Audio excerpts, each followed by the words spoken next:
काफी रात हो गई थी। आसमान बरसाती बादलों से घिरा हुआ था। हल्की बारिश भी शुरू हो गई थी। शेखर हर रोज की तरह अपनी टैक्सी लेकर सवारी छोड़ने के लिए जा रहा था।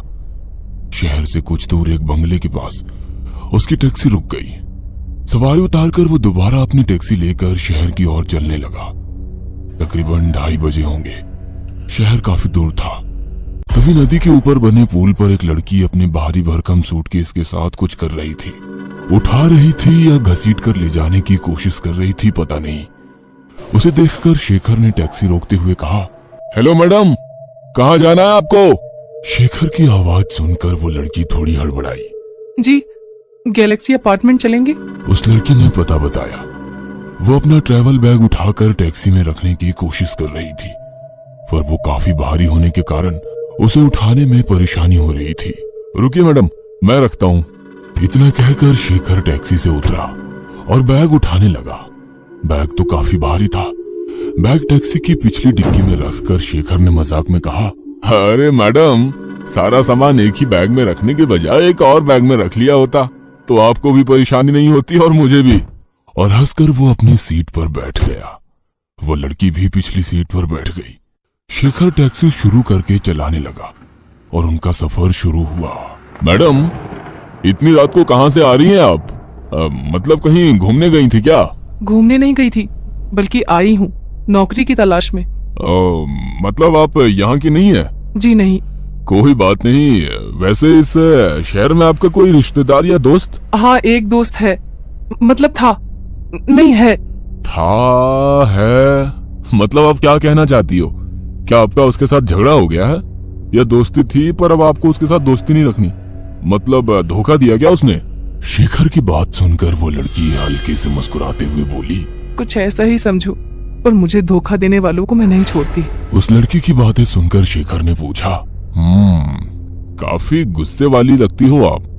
वैसे धोखा देने वालों के साथ करती क्या है? मैं जब छोटी थी, करीब 8 साल की, तब बाकी बच्चों की तरह मुझे भी अंधेरे से काफी डर लगता था।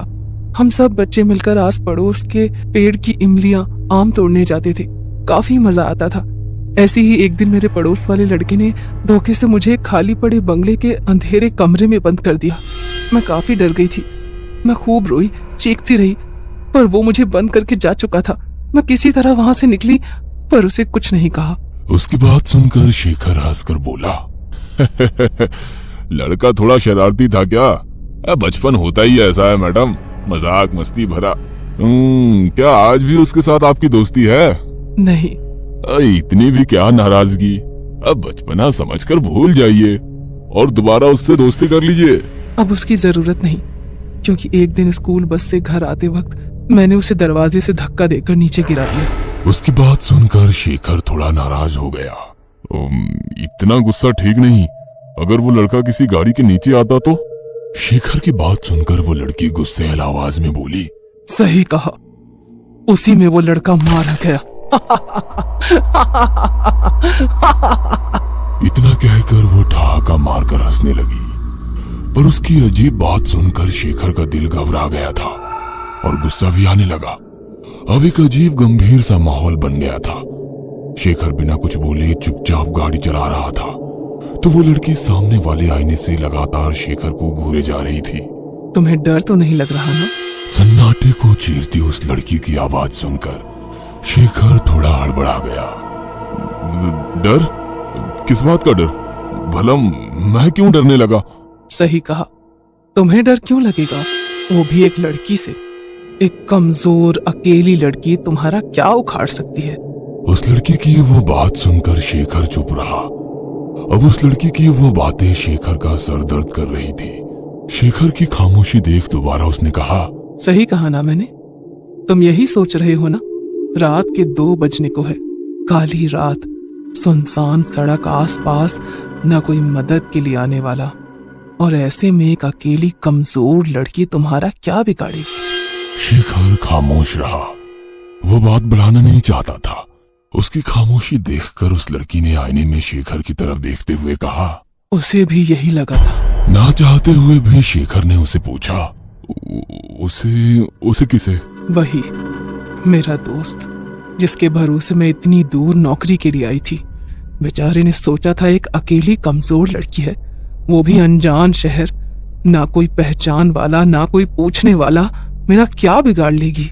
उसके साथ कुछ भी कर लेता हूँ, लेकिन इतना कहकर वो धीरे से मुस्कुराई और चुप होकर टैक्सी की आधी खुली खिड़की से बाहर रात के अंधेरे में डूबे और सुनसान इलाके को देखने लगी। टैक्सी के अंदर लगे शीशे से उस लड़की को देखते हुए शेखर सोचने लगा, मुझे तो ये लड़की पागल लगती है। अपने दोस्त का क्या किया होगा इसने? मार डाला होगा। इतनी भारी सूटकेस में क्या लेकर जा रही है? कहीं अपने दोस्त को मारकर उसकी लाश को तो नहीं ले जा रही? अब समझ में आ गया। ये नदी के पुल पर ये भारी भरकम बैग नीचे फेंकने के लिए खड़ी थी। गलती से मेरी नजर इस पर पड़ी और इसका प्लान फेल हो गया। दिल कर रहा है इसे सीधे पुलिस स्टेशन लेकर जाऊं, पर ये इतनी शातिर लग रही है कि उस दोस्त के खून के इल्जाम में कहीं मुझे ना फंसा दे। शेखर का परेशान चेहरा देखकर वो बोली, कुछ परेशान लग रहे हो, पर तुम्हें डरने की जरूरत नहीं। इतना कहकर वो उस आईने से शेखर को ताड़ने लगी। चलो, मेरा अपार्टमेंट आ गया, यहाँ से आगे वाले गेट से अंदर लो। उस लड़की की आवाज सुनकर शेखर होश में आ गया। सामने एक अपार्टमेंट थी। थोड़ी पुरानी होने के बावजूद कुछ कुछ कमरों में लोग रह रहे थे। गेट पर कोई वॉचमैन नहीं था और गेट भी आधा टूटा हुआ था। शेखर ने टैक्सी रोकी। वह लड़की नीचे उतरी और पीछे डिक्की खोलकर अपना वो भारी भरकम बैग निकालने लगी, पर वो उसके बस की बात नहीं थी। ना चाहते हुए भी शेखर ने बैग डिक्की से निकालकर जमीन पर पटक दिया। अरे क्या कर रहे हो? जरा धीरे रखो। ऐसे बोल रही हो जैसे बैग के अंदर सामान नहीं बल्कि कोई जिंदा इंसान हो। इतना कहकर शेखर अजीब से मुस्कुराया। शेखर की तरफ थोड़ा नाराज होकर देखा और बोली, मेरे मोबाइल की बैटरी खत्म हो गई है, जरा आपका मोबाइल देंगे? उस लड़की ने बड़ी सरलता से मोबाइल मांगा। अब ना चाहते हुए शेखर ने उसे अपना मोबाइल देकर टैक्सी में बैठ गया। कुछ कदम दूर जाकर पता नहीं वो किसके साथ बात कर रही थी। बात खत्म हो गई और वो चलते चलते शेखर के पास आ गई। आपका बहुत बहुत शुक्रिया। एक और मदद करेंगे? जी कहिए। मेरे रूममेट फोन नहीं उठा रहे हैं और इतना भारी बैग मैं तीसरी मंजिल तक नहीं ले जा सकती। शेखर के पास कोई और चारा ना था। वो भारी भरकम बैग लेकर एक मंजिला तय करते हुए तीसरी मंजिल तक पहुंचा। वह लड़की एक कमरे के पास रुक गई। शेखर भी बैग दरवाजे के पास रखकर कुछ दूर खड़ा हो गया। उस लड़की ने बेल बजाई कि तभी शेखर ने देखा कि सीढ़ियां चढ़ते हुए एक इंस्पेक्टर और 2 कांस्टेबल उसकी तरफ आ रहे हैं। शेखर अब बुरी तरह से उस लड़की के जाल में फंस चुका था। पुलिस को आता देख दरवाजे के पास खड़ी वो लड़की मन ही मन मुस्कुरा रही थी।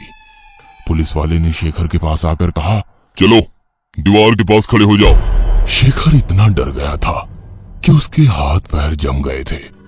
केवल एक पल में उसका बदन पसीना पसीना हो गया था। एक कांस्टेबल ने बैग की चैन खींचकर खुला कर दिया। अंदर का नजारा देख इंस्पेक्टर ने अपने सिर से टोपी निकालकर हाथ में ली। तभी दरवाजा खुलने की आवाज आई। एक 25 साल का लड़का दरवाजे के अंदर खड़ा था। उसे देखते ही पुलिस ने कहा, अब लाश भी मिल गई, अब थाने चलकर बताओ कि अपने दोस्त को कैसे और क्यों मारा। इंस्पेक्टर की बात सुनकर शेखर ने डरी सहमी नजरों से उस खुली बैग को देखा तो उसमें उसी लड़की की लाश थी जिसे वो यहाँ तक लेकर आया था। उसने आसपास देखा तो वो लड़की कहीं नजर नहीं आ रही थी। तभी इंस्पेक्टर ने शेखर से कहा, पुलिस की मदद करने के लिए शुक्रिया। तुम्हारी वजह से आज इस कातिल को पकड़ पाए। इस पर 4 लड़कियों की हत्या का शक था, पर उन लड़कियों की लाशें इसने गायब की थी। तुम्हारी वजह से पहली बार लाश पुलिस के हाथ लग गई।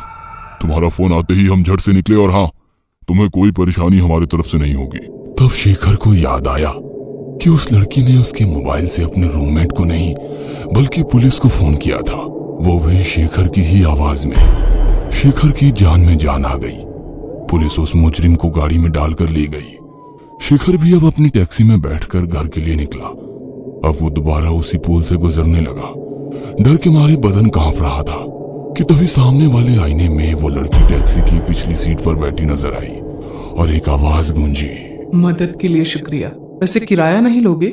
और एक अजीब सी मुस्कुराहट रात के सन्नाटे में गूंजने लगी।